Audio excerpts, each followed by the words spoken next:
இந்த வீடியோவில் நம்ம வெஜ் கட்லெட் செய்வது எப்படின்றத பற்றி பார்க்க போகிறோம். வெஜ் கட்லெட் செய்வதற்கு தேவையான பொருட்கள், நான் வந்து இங்கே உருளைக்கிழங்கு 4 பெரிய உருளைக்கிழங்கு வேக வச்சு நல்லா பிசைஞ்சு வச்சுக்கிறேன். கொஞ்சம் பச்சை பட்டாணி எடுத்துக்கோங்க. அதுக்கப்புறமா வந்து பொடியாக நறுக்கின வெங்காயம், கேரட்டு, பீன்ஸ், இஞ்சி, பச்சை மிளகா 2, கொத்தமல்லி கொஞ்சம் பொடியாக நறுக்கி வச்சுக்கோங்க. கேரட் ஒரு பெரிய கேரட் இருந்தால் போதும். இப்போ வந்து ஒரு கடாய் எடுத்துக்கோங்க, எண்ணெய் ஊற்றிக்குங்க. எண்ணெய் ஊற்றிட்டு நம்ம பொடியை நறுக்கி வச்சுருந்த வெங்காயத்தை போட்டு வதக்கிக்கலாம். வெங்காயத்தை முதல்ல வதக்கிக்குங்க. நல்லா வெங்காயம் வதங்கினோடனே மற்ற காய்கறிகளை நம்ம போட்டுக்கலாம். கொஞ்சம் வதங்கிட்ட வெங்காயம் நல்லா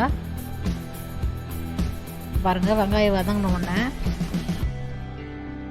நம்ம இப்போ வெங்காயம் வதங்கிடுச்சு. கேரட் பொடியாக நறுக்கிக்குங்க, அதையும் போட்டுக்குங்க. பீன்ஸ் பொடியாக நறுக்கி வச்சதை போட்டுக்குங்க.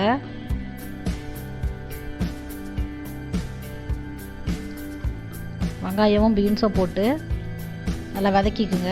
வெங்காயத்து கூட நல்லா வதக்கிக்குங்க. அது கூட வந்து நம்ம இஞ்சி ஒரு ஸ்பூன் அளவுக்கு இஞ்சி பேஸ்ட்டாக கரைச்சி அதில் போட்டுக்குங்க. பச்சை மிளகா பொடியாக நறுக்கி ஒரு 2 போட்டுக்குங்க. போட்டு நல்லா வதக்கிக்குங்க.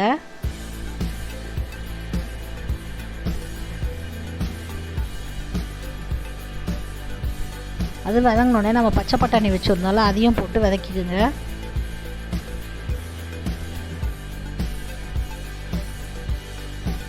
அதுவும் வதங்கினோடனே இப்போ வந்து 1 ஸ்பூன் அளவு கரம் மசாலா போட்டுக்குங்க. அதில்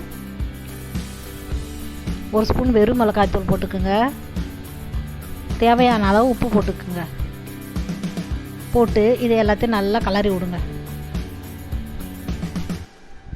அந்த காய்கறி கூட நல்லா கலக்கணும். காரம் உப்பு எல்லாம் கலந்த உடனே இப்போ பாருங்கள் நல்லா கலக்கிட்டேன். ஒரு 1/2 டம்ளர் அளவு தண்ணி ஊற்றுங்க போதும். ஏன்னா அந்த காய்கறி கொஞ்சம் லைட்டாக வெந்தால் போதும், ரொம்ப வேக விடுவோன்னா. இப்போ வந்து இந்த ஸ்டேஜில் வந்து நம்ம வந்து பிசைஞ்சு வச்சு இந்த உருளைக்கிழங்கு எடுத்து அதில் போட்டுக்கலாம். அதில் போட்டு நல்லா கலரணும். நம்ம இப்போ இதை உருளைக்கிழங்கு நல்லா கலரிக்குங்க. நல்லா கொல கொலன்னு வரணும். நல்லா கலரி விடுங்க. காய்கறி, உருளைக்கிழங்கு, பச்சை பட்டாணி எல்லாம் வந்து ஒன்றா வர மாதிரி கலரிக்குங்க.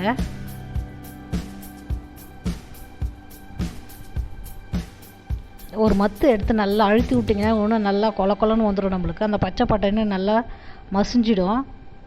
நம்ம சாப்பிடும்போது அது முழுசாக அந்த கடிக்கிறதுக்கு கொஞ்சம் கஷ்டமாக இருக்கும். நல்லா மசிஞ்சிடும். இப்போ இது அழுத்தி விட்டிங்கன்னா அந்த உருளைக்கிழங்கு நம்மளுக்கு நல்லா கொலன்னு ஒன்று வந்துடும். இப்போ பாருங்கள் நல்லா மசிஞ்சிடுச்சு பச்சை பட்டாணிலாம். இந்த நேரத்தில் வந்து கொஞ்சம் கொத்தமல்லி போட்டுக்குங்க. பொடியை நறுக்கிங்க. கொத்தமல்லியை போட்டு அப்படியே எல்லாத்தையும் ஒரே கலரிக்குங்க. உருளைக்கிழங்கு, காய்கறி, கொத்தமல்லி, பச்சை பட்டாணி நல்லா கலரி எடுத்து தனியாக வச்சுருங்க. இப்போ வந்து நம்ம ஒரு தட்டில் ஒரு 4 ஸ்பூன் அளவுக்கு மைதா மாவு போட்டுக்குங்க. போட்டு கொஞ்சமாக தண்ணி ஊற்றி கலரிக்குங்க. அது நல்லா கரைச்சிக்குங்க கட்டி இல்லாமல்.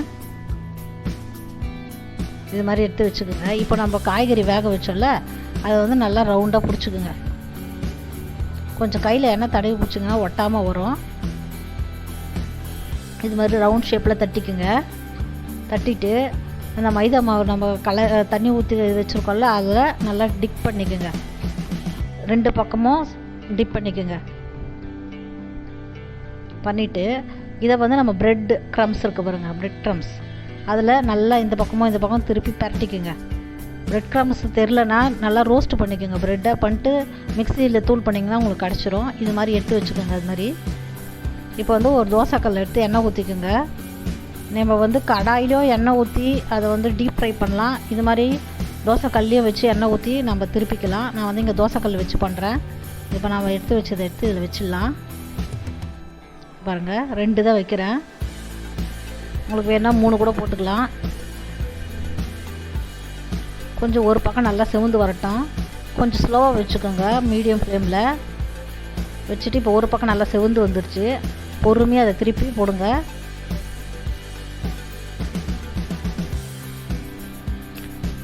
இப்போ ஒரு பக்கம் நல்லா ப்ரௌன் கலர் ஆகிடுச்சு. அப்படியே திருப்பி போடுங்க.